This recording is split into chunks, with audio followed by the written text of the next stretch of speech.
Hi, thank you for joining me today. Hi, happy to be with you. Christina, I'm such a big fan of yours for years. I've watched your work. Happy to be able to work with you currently with a client. We do modern homes. We do transitional, which is, what we call it when it's kind of in between modern and traditional, which is very much suited for the main line and the suburban areas of Pennsylvania around Philadelphia, because, it's a transitional style doesn't scare away anyone who's has more of a traditional aesthetic. And then it also isn't so modern. So it really balances to appeal to a wide variety of buyers. Sure, you always want to honor the architecture, right? But you also need to find that balance of appealing to your potential buyers. So if you're someone who's in our area who, has a historic home, I mean, there's so much history in Philadelphia and the surrounding areas that homes can be 100 years old. And while as a designer, I always want to honor that architecture, you absolutely also want to make it feel current. I think overall neutral palettes are really good when you're talking about selling a property. And just remember that the majority of young families are millennials. The parents are millennials. So I know, baby boomers many times think of millennials as little kids, but hey, we're in our 30s now. And early 40s even, yes. Yeah. If you hate the word staging, if you've heard it from 5 different people, please bear with us. We're both kind, compassionate people. We know how you feel, but I think you'll love what Christina has to say. We have some tips for you to consider. Sure. And let me just say up front, Henck Design is not an interior, is not a staging company. We don't rent out furniture and then move it in and then redo your house temporarily for sale. What we do is permanent interior design work. And I know you know that, Susanna, but I want to explain that to everyone. However, there's always do-it-yourself tips and tricks that I can give you that you can do while you're at home and you're trying to figure out, should I paint this wall or should I move that sofa? Or, what are things that I can do around the house that are gonna make my home more appealing to a potential buyer, whether I'm listing now or I have foresight to do it 3, 6 months, 9 months out. So I would say, there are some typical things that you will hear people tell you, which are remove family photos, less is more, declutter. We've all heard these tips, so I won't harp on them too much, but just know that those are important, even though I won't go into them in too much detail.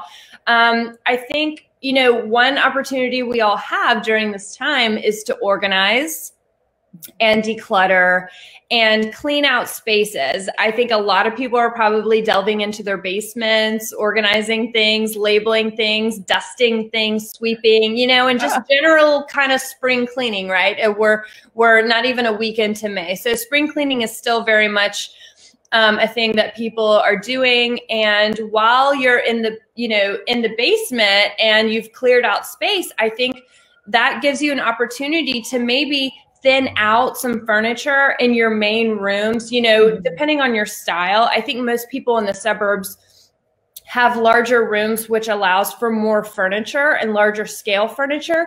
But keep in mind, the more furniture that you move out of that space, the more open the room becomes, the larger the room seems. Did you ever buy your first home and you walk in and it's empty and you think, wow, look at all this space. And then you move in and you bring your furniture and it feels small. My number 1 tip would be remove items. And if you have a family of 2 or 3, or maybe even 4, and you have a large sectional sofa and 3 chairs and an ottoman and a stool, and maybe, 4 side tables, maybe thin those out. Maybe, bring it down to 2 side tables. You don't need, if you're not sitting actively in those armchairs in the room, put them in a storage unit, put them downstairs in the basement, because that really is going to make your room feel a lot larger. I think another challenge with more traditional homes, especially on the main line and many times just in suburban areas around Philadelphia, even Rittenhouse, if it's a historic home and the owner, has family heirlooms that are like antiques, I think sometimes those are good things to remove, because remember, the potential buyer for your home is a millennial. I think it's okay for those items to be present. I'm not saying like go out and buy new furniture or stage your home necessarily in order to sell it. But what you can do is thin things out. And the way to identify what to thin out, I think, should be based on the style that a millennial might be drawn to, which is going to be more simple, more streamlined, more neutral. So if you have heavy wood side tables and then you have light kind of beachy side tables, I would leave the beachy ones and I would pull the heavier wood, more traditional items out, just because it's going to appeal more to the buyers. And then my last tip I would say that's really important is, and Susanna, I know that this is going to resonate with you, because we all have fun. Well, sometimes we have fun with colors on a wall. Have you ever walked into a dining room that's red or maroon? Do you know what I'm talking about? That was a trend in the early 2000s. Oh, so my goodness, yes. So if your home has not been updated in terms of color palettes and paint and maybe your millwork and trim, if that has not been updated since the early 2000s, year 2000 was 20 years ago. It's easy to lose sight of that. So I like to recommend my favorite paint color, and it's on the wall right behind me here. This is Sherwin-Williams Repose Gray. It cools off the space. It's a good, true, neutral, light gray. If the light is really bright in the room, it almost reads white, but it's not a warm gray. So there's warm gray that's going to lean more on the beige side, and there's cool gray that's going to lean more on the blue side. Okay, Repose Gray, this particular gray, which I'm a big fan of. I'm a mirror image. I keep pointing on the wrong side.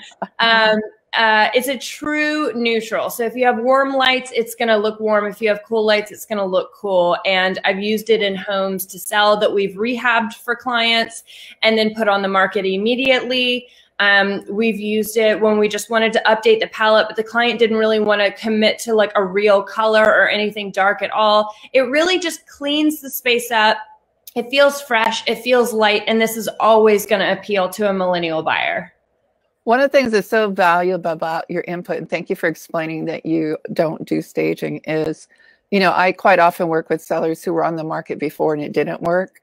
So I hear how frustrating it was for them. And we deal with clients in the luxury market. I mean, we create permanent interiors, again, whether your style is kind of dark and moody, which is not a lot of the main line. That's more like the modern city clientele that we have. Most of the main line in the surrounding suburbs, I won't leave all the other suburbs out, but the homes are more transitional, which is what I explained at the beginning. It's usually light, it's neutral, it's not too traditional, and it's not too contemporary either. It meets in the middle, and that's great for people who may have leaned more traditional in the past, which is the majority of, I would say, baby boomers, suburban homeowners.